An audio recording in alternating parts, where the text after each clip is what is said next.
Hello, Patriots. It is good to be among like-minded men and women who recognize the urgency of the moment. The salvation of this republic is in your hands. I want to talk tonight a little bit about two threats that I see happening in America today, and one that I think that requires of us deliberate action. Deliberate action. Most Americans have not been paying attention to the slow incremental changes that have been taking place in our society, our culture, and especially in our government over the years.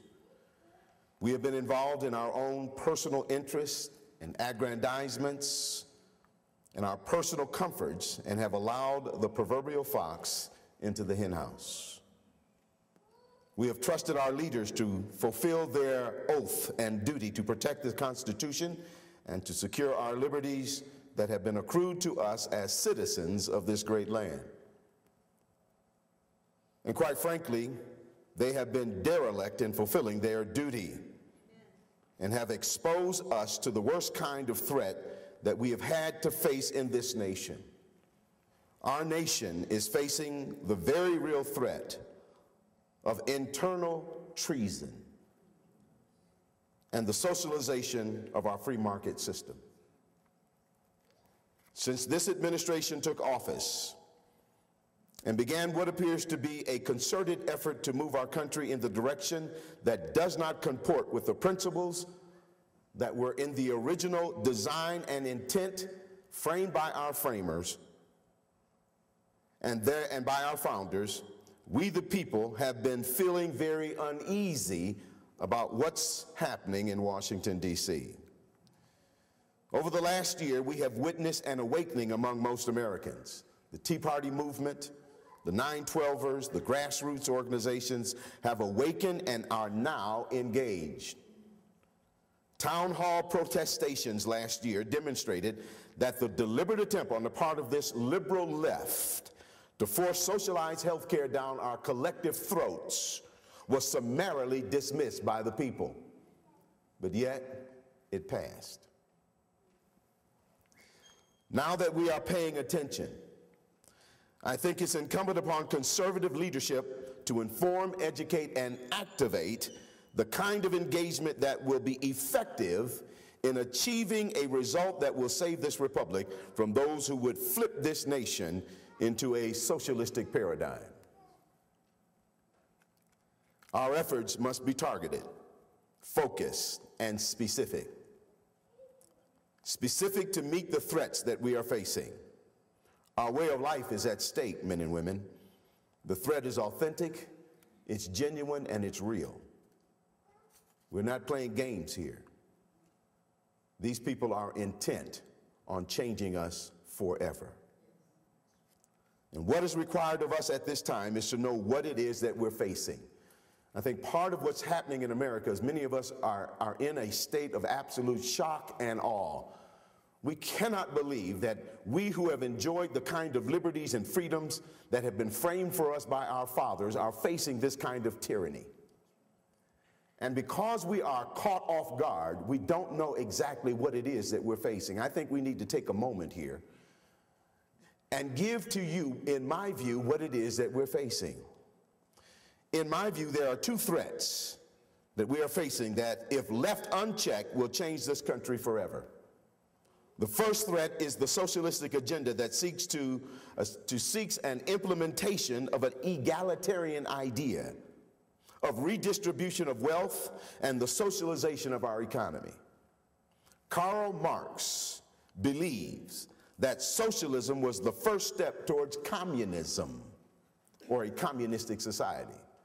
And so when you hear people willy-nilly just use the word, well, it's just socialism, Karl Marx says that's the first step towards getting to communism.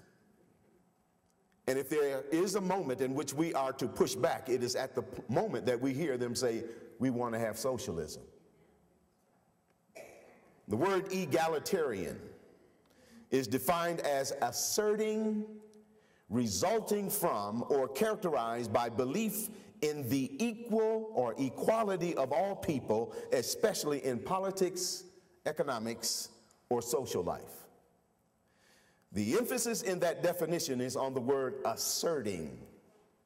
The root word is to assert, which means to behave forcefully, to exercise your power, influence, and prerogative in an obvious way. That's what's happening right now in America. In this administration, and among those who are in the Senate and in the House, are asserting an ideology upon us, behaving forcefully to push us in a direction that is opposite or is the antithesis of what the founding fathers intended for our nation. Our government is forcing egalitarianism through a Marxist frame, through a tactic of Saul Alinsky and the philosophy of Cloward and Piven. This administration with Harry Reid and Nancy Pelosi are rushing towards socialism, socializing the banking industry, socializing the automotive industry, healthcare. And in America, friends, we need to call this legislative attempt what it is. It is socialism. It is an attempt to change us. And we must defeat it. And we must push back. To call it what it is to call it what the framing fathers called it. The framing fathers called it tyranny. Tyranny. Tyranny in its generic definition is the overreach of government into our lives, stripping away our freedoms, taking away from us our inalienable rights given to us by God. This afternoon I said, if the government didn't give it, the government can't take it away. These rights were given to us by God. The founding fathers said, we hold these truths to be self-evident, that all men are created equal and endowed by their Creator with certain unalienable rights. Unalienable rights are rights that are sourced in God. Our framing fathers appealed to the God of creation, the God of Abraham, Isaac, and Jacob.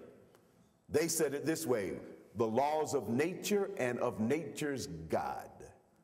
The laws of nature and the laws of nature's God. The creator of nature is God himself. He's the one who's given us these rights. And my friends, we must secure them and protect them, not only for ourselves, but for our children and our grandchildren. I had lunch this afternoon with a couple of your leaders from this city. And I mentioned to them, I said, you know, the salvation of this nation rests in the hands of the baby boomers. It's right in our hands. I'm a baby boomer. Amen. It's the baby boomers who know the freedoms. We are studied in the Constitution. We know what it is. Our kids don't know. They have been dumbed down and led to believe that socialism is okay. This salvation is in our hands.